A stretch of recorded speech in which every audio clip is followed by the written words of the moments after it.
आप लोग को सबको पता है हमने मैनेजमेंट और कॉमर्स के सब्जेक्ट स्टार्ट किए हैं, हम लोग वन बाय वन सबको कवर कर रहे हैं। तो हम लोगों ने फर्स्टली जो स्टार्ट किया है वो है फाइनेंशियल मैनेजमेंट। मैंने बहुत सारे टॉपिक ऑलरेडी डिस्कस कर लिए हैं इस चैनल में, और आज जो हम डिस्कस करने जा रहे हैं वो है capital structure and theories of capital structure. तो चलिए स्टार्ट करते हैं। तो व्हाट इज कैपिटल स्ट्रक्चर? तो कैपिटल स्ट्रक्चर क्या होता है? It is a ratio between debt and equity. Debt और इक्विटी का रेशियो होता है, where debt is debt capital, है ना। डेट कैपिटल क्या होती है हमारी? आप लोग को सबको पता है कि डेट कैपिटल क्या होती है, जिस इनकम को, जिस कैपिटल को हम क्या करते हैं, पर्टिकुलर एक सर्टेन इंटरेस्ट रेट पर रेज करते हैं मार्केट से, that is called date capital, है ना। और ये क्या होती है? फिक्स कॉस्ट कैपिटल होती है, क्योंकि अभी जो भी हमने इंटरेस्ट पे करना है वो हमें करना ही है, वी कांट अवॉइड इट, तो it is fixed. Okay, and ये क्या होती है? इक्विटी कैपिटल होती है, इक्विटी कैपिटल। अब इक्विटी कैपिटल क्या होती है? ये शेयर कैपिटल भी होती है, जो कंपनी अपने शेयर्स को इशू करके मार्केट में रेज करती है, that is called equity capital. ठीक है। तो एक जो फाइनेंशियल मैनेजर होता है, ठीक है, फाइनेंशियल मैनेजर को डिसाइड करना होता है, it is very crucial for him to decide कि in which ratio he has to take debt capital and equity capital. ठीक है, अगर वो डेट कैपिटल को ज़्यादा ले लेगा, मान लीजिए आप कहेंगे मैम ये तो बहुत चीप कैपिटल होती है, debt capital is a very cheap capital, क्योंकि आप लोग को पता है लोन हमें बहुत कम रेट पर मिल जाता है मार्केट से, बैंक से। ठीक है, तो आप कहेंगे मैम ये तो बहुत चीप कैपिटल है, सस्ती है, तो हमें तो पूरा कैपिटल स्ट्रक्चर हमारा डेट कैपिटल का होना चाहिए। बट इसका एक ड्रॉबैक भी है, क्योंकि इसमें ये क्या होती है, बहुत ही ज़्यादा रिस्की कैपिटल होती है। रिस्की क्यों होती है? देखिए, अगर मैंने आपको बोला था ये फिक्स कॉस्ट कैपिटल है, इसमें हमें इंटरेस्ट जो है वो पे करना ही पड़ेगा।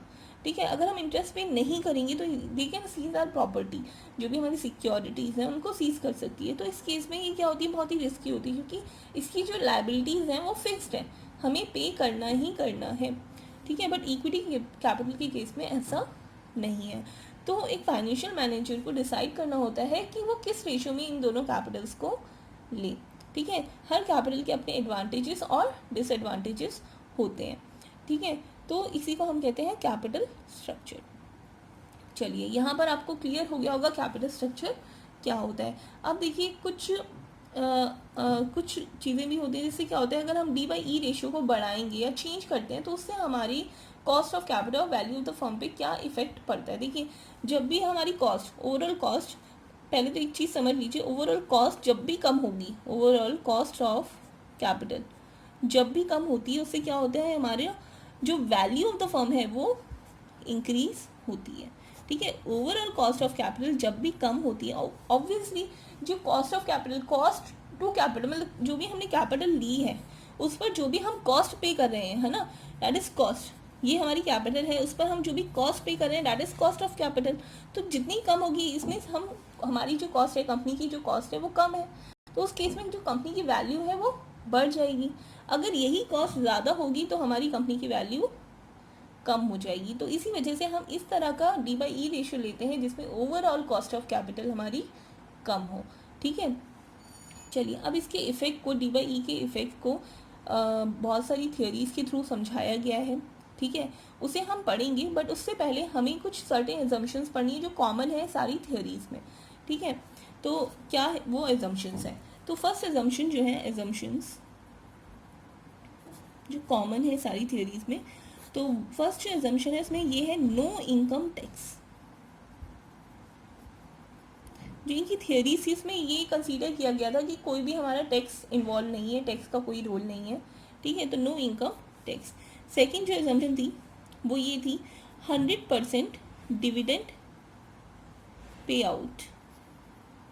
अब 100% डिविडेंड पे आउट का मतलब हम रिटेन कुछ कर ही नहीं रहे हैं, 0% रिटेन, है ना। रिटेनिंग क्या है, 0% है, और 100% डिविडेंड पे आउट हो रहा है, मतलब डिविडेंड हम जो भी हमारी पूरी अर्निंग है हम एज डिविडेंड पे कर दे रहे हैं। ठीक है, थर्ड हमारी जो एजम्पशन थी इसमें ये था, जो EBIT है, दैट इज ऑपरेटिंग इनकम। ठीक है, ऑपरेटिंग इनकम और EBIT इज कांस्टेंट। ठीक है, वो क्या है, हमारा कांस्टेंट है। ठीक है, एंड फोर्थ जो एजम्पशन है वो ये है, नो ट्रांजेक्शन कॉस्ट, कोई भी ट्रांजेक्शन कॉस्ट इन्वॉल्व नहीं है। मतलब ट्रांजेक्शन कॉस्ट कैसे, देखिए जब हम D/E रेशो को चेंज करेंगे तो हमारी कोई भी ट्रांजेक्शन कॉस्ट इसमें इन्वॉल्व नहीं होंगी. तो these are some common assumption in every theory of capital structure, and there are some formulas which we have to study before study about capital structure theory. Okay, so what are these formulas? So firstly we have to study about rate of या cost of debt. cost of debt का जो formula होता है वो होता है interest upon market value of debt. ये क्या हो गया हमारा इंटरेस्ट, जो भी हम एनुअली इंटरेस्ट पे करते हैं, और ये क्या है हमारी मार्केट वैल्यू ऑफ डेट. ठीक है, if we know the value of cost of debt and interest, we can calculate value of the debt through this formula. Okay, next हमारा जो फॉर्मूला है वो है RE equal to P upon E. ठीक है, where P क्या है हमारा इक्विटी अर्निंग. अब आप कहिए मैम इक्विटी अर्निंग क्या है ना. इक्विटी अर्निंग क्या होती है, मान लीजिए मेरी 100 रुपये की अर्निंग हुई है ना, 100 रुपये मेरे पास आए, जिसमें से 10 रुपये मुझे इंटरेस्ट पे करना था, तो मैंने 10 रुपये इंटरेस्ट पे कर दिया. 90 रुपये मेरे पास जो बचे वो क्या है इक्विटी अर्निंग, क्योंकि इक्विटी शेयर होल्डर को वो अर्निंग डिस्ट्रीब्यूट होगी. That is P, equity earning.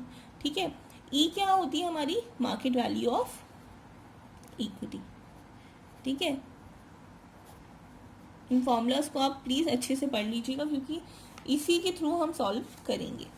Next जो इसमें फॉर्मूला है वो है ओवरऑल कॉस्ट ऑफ कैपिटल का. ओवरऑल कॉस्ट ऑफ कैपिटल होती है O upon V, where O क्या है हमारा EBIT.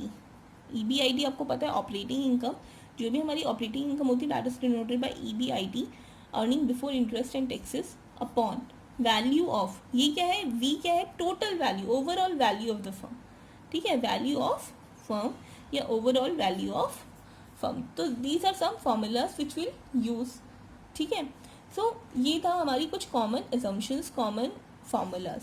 ठीक है, अब हम वन बाय वन हमारी थियोरीज को पढ़ेंगे. तो हमारी पहले तो हम ये पढ़ लेते हैं हमारी थियोरीज कितने टाइप की होती हैं.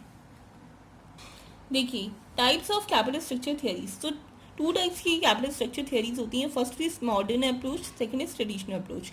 अगर हम मॉडर्न अप्रोच की बात करते हैं उसमें भी 3 टाइप्स की होती है. That is net income approach, net operating income approach, Modigliani and Miller's approach, and fourth one is traditional approach.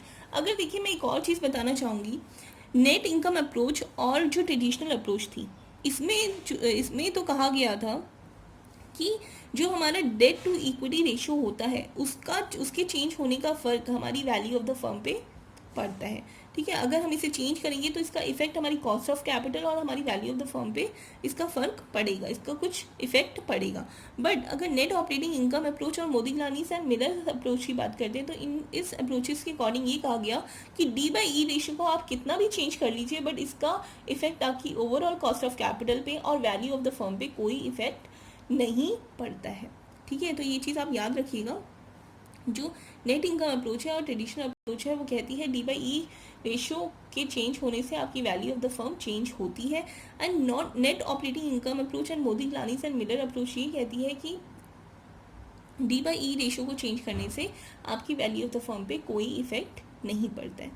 ठीक है, चलिए अब हम डिस्कस करते हैं नेट इनकम अप्रोच.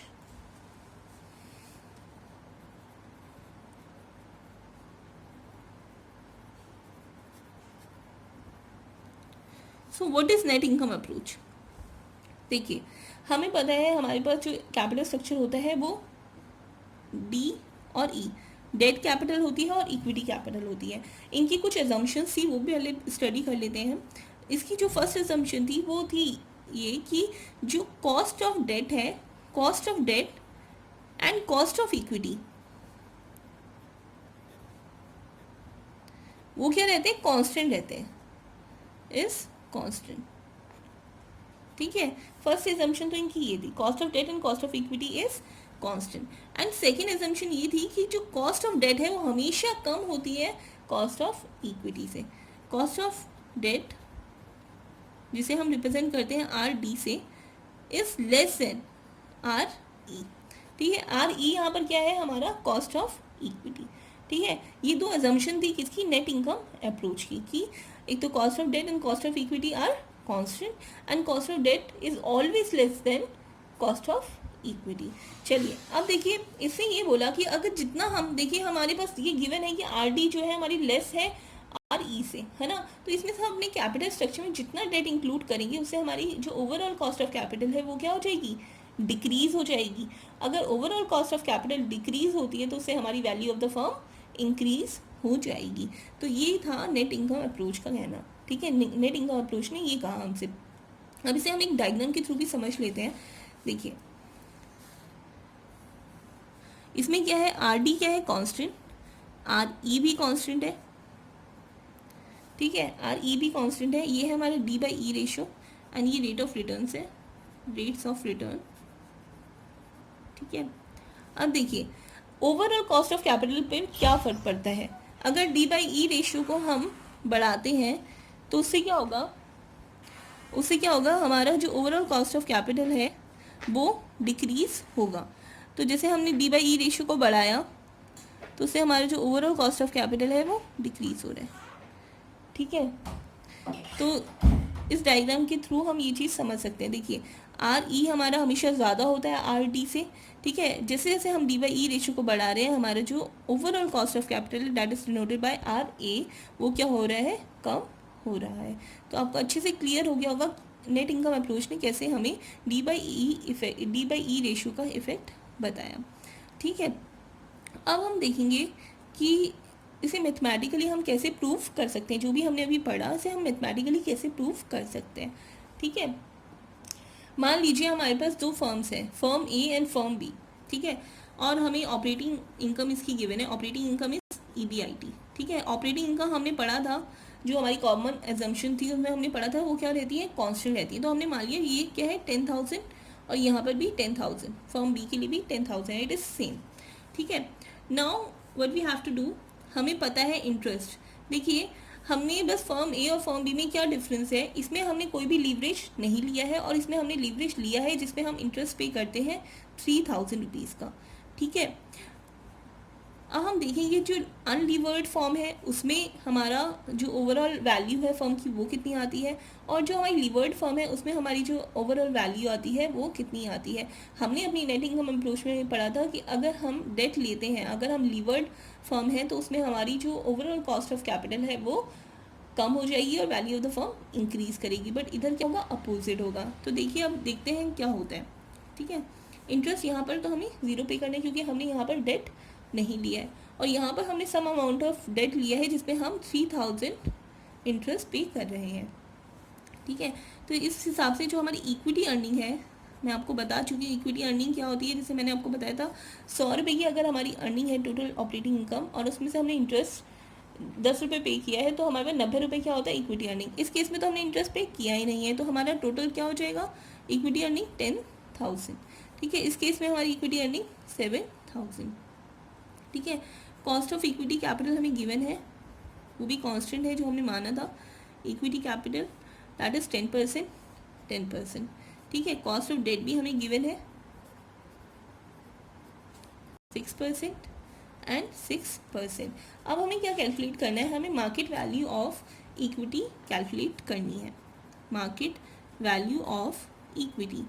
अब देखिए मार्केट वैल्यू ऑफ इक्विटी कैसे कैलकुलेट करते हैं। मैंने आप लोगों को एक फॉर्मूला बताया था, RE equal to P upon E, है ना, where P is equity earning and E is market value of equity and E is cost of equity. Cost of equity हमें पता है 10%, ठीक है, एंड हमें इक्विटी अर्निंग भी पता है 10,000, तो हम इससे market value of equity calculate कर सकते हैं। तो E इक्वल टू हो जाएगा P upon RE, that is P क्या है हमारा 10,000 अपॉन RE है हमारा 10%। तो इससे जब हम कैलकुलेट करेंगे तो हमारे पास जो वैल्यू आती है वो है 1 लाख रुपीज़।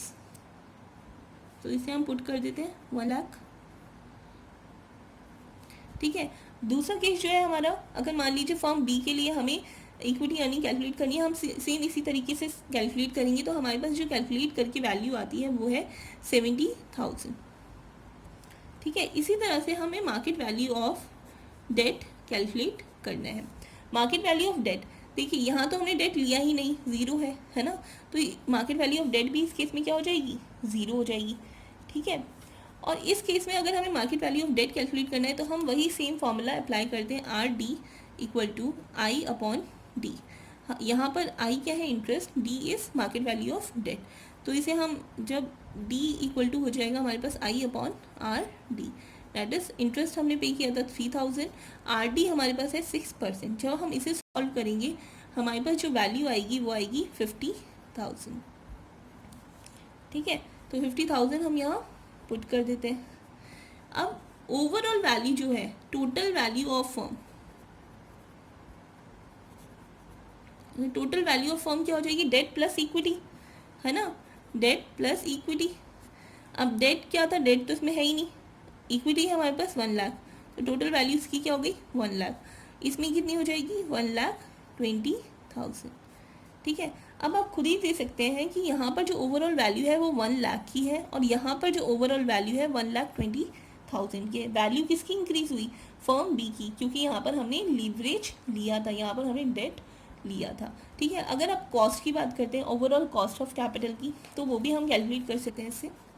जो ओवरऑल कॉस्ट का फॉर्मूला था, R A equal to O upon we.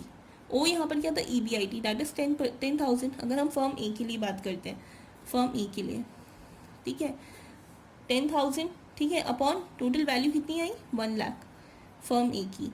तो इसे हम कैलकुलेट करेंगे तो हमारे पास 10% आएगा। 10% क्या आएगी, ओवरऑल कॉस्ट। ठीक है, 10% परसेंट में चाहिए तो इंटू 100 भी करेंगे। ठीक है, इस वजह से हमारा 10% आया। इसी तरह से अगर हम फर्म बी की बात करते हैं,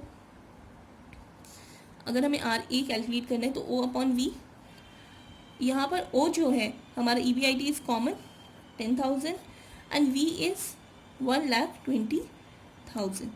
तो जब हम इसे सॉल्व करेंगे तो हमारे पास आएगा 8.33%। तो आप देख सकते हैं कि यहाँ जो हमारा कॉस्ट ऑफ कैपिटल है वो ज़्यादा है एंड यहाँ पर ओवरऑल कॉस्ट ऑफ कैपिटल कम है। तो इस तरह से आप लोग कैलकुलेट कर भी देख सकते हैं कि हमारी जो फर्म होती है उस पर लिवरेज का, हमारी डेट का कितना फ़र्क पड़ता है। यहाँ पर नेट इनकम अप्रोच के थ्रू हम ये देख सकते हैं कि डेट जैसे जैसे हम बढ़ाते हैं हमारी ओवरऑल कॉस्ट ऑफ कैपिटल कम होती है और उससे value of the firm increase होती है। तो ये पूरा मैथमेटिकल हमने एग्जाम्पल देखा, मैथमेटिकल देखा, जिससे हम ये समझ सकते हैं कि पूरा हमारा प्रोसीजर क्या होता है। अब जो नेक्स्ट हमारी अप्रोच है वो है नेट ऑपरेटिंग इनकम अप्रोच। चलिए अब उसे डिस्कस करते हैं।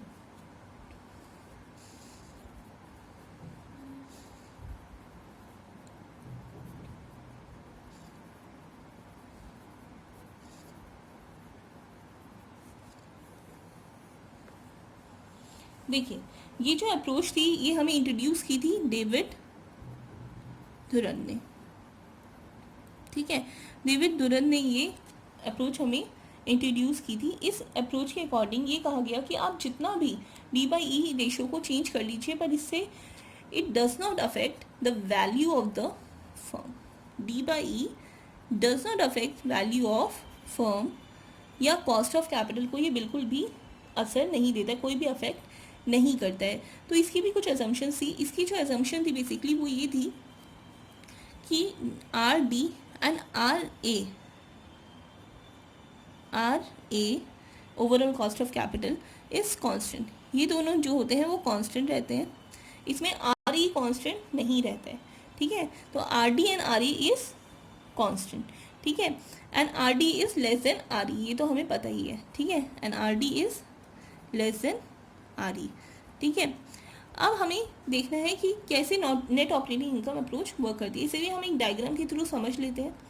ठीक है, देखिए इस अप्रोच का क्या कहना था। इस अप्रोच का ये कहना था कि आर डी जो होती है वो कांस्टेंट रहती है, आर ए भी कांस्टेंट रहती है ना। अब आप कहिए मैम इक्विटी कैपिटल का क्या होता है। देखिए अब इसने इस अप्रोच में क्या कहा था कि आप डेट और इक्विटी रेशियो का आप कितना भी चेंज करिए, हमारा जो ओवरऑल कॉस्ट ऑफ कैपिटल होता है उस पर कोई फर्क नहीं पड़ता है। वो कैसे कहा था, देखिए इन्होंने ये कहा जब हम डेट कैपिटल को बढ़ाते जाते हैं, ठीक है, तो उससे क्या होता है हमारा फाइनेंशियल रिस्क इंक्रीज होता है, क्योंकि मैंने आपको बताया था जैसे जैसे डेट बढ़ता है तो हमारा रिस्क बढ़ता है। तो जब फाइनेंशियल रिस्क बढ़ेगा तो इन्वेस्टर का भी रिस्क बढ़ जाएगा। जब इन्वेस्टर का रिस्क बढ़ जाएगा तो वो ज़्यादा रिटर्न चाहेगा, वो कहेगा मेरे को और रिटर्न दो, है ना। तो उसकी जो कॉस्ट ऑफ इक्विटी है वो बढ़ जाती है। तो जैसे जैसे हम डेट बढ़ाते हैं वैसे वैसे कॉस्ट ऑफ इक्विटी बढ़ जाती है, जिसकी वजह से जो ओवरऑल कॉस्ट ऑफ कैपिटल है वो क्या रहती है, कांस्टेंट रहती है। ठीक है, अब आपको शायद अच्छे से समझ में आ गया होगा कि नेट ऑपरेटिंग इनकम ने क्या कहा। नेट ऑपरेटिंग इनकम ने ये कहा कि हमारा डेट और इक्विटी रेशियो से हमारा कोई इफेक्ट नहीं पड़ता, किसको, वैल्यू ऑफ द फर्म को। क्यों? क्योंकि जैसे जैसे हम डेट को बढ़ाएंगे, डेट बाई ई रेशियो को बढ़ाएंगे, वैसे वैसे हमारा फाइनेंशियल रिस्क बढ़ेगा, और फाइनेंशियल रिस्क बढ़ने से हमारी जो कॉस्ट ऑफ इक्विटी है वो भी सेम प्रोपोर्शन में बढ़ जाएगी, जिसकी वजह से हमारी जो ओवरऑल कॉस्ट ऑफ कैपिटल है वो कांस्टेंट रहेगी। ठीक है, तो जो कॉस्ट ऑफ इक्विटी है वो क्या होती है, जैसे जैसे हम डेट रेशियो को बढ़ा रहे हैं वो भी बढ़ती है। तो ये होती है हमारी आर ई। तो आप लोग को अच्छे से डायग्राम के थ्रू भी क्लियर हो गया होगा कि कैसे इसका इफेक्ट पड़ता है। चलिए अब इसको भी हम एक मैथमेटिकल एग्जाम्पल के थ्रू समझते हैं। देखिए हमारे पास 2 फर्म्स हैं, firm A and firm B. ठीक है, इसमें हम देखते हैं ऑपरेटिंग इनकम जो है हमारी कांस्टेंट रहती है।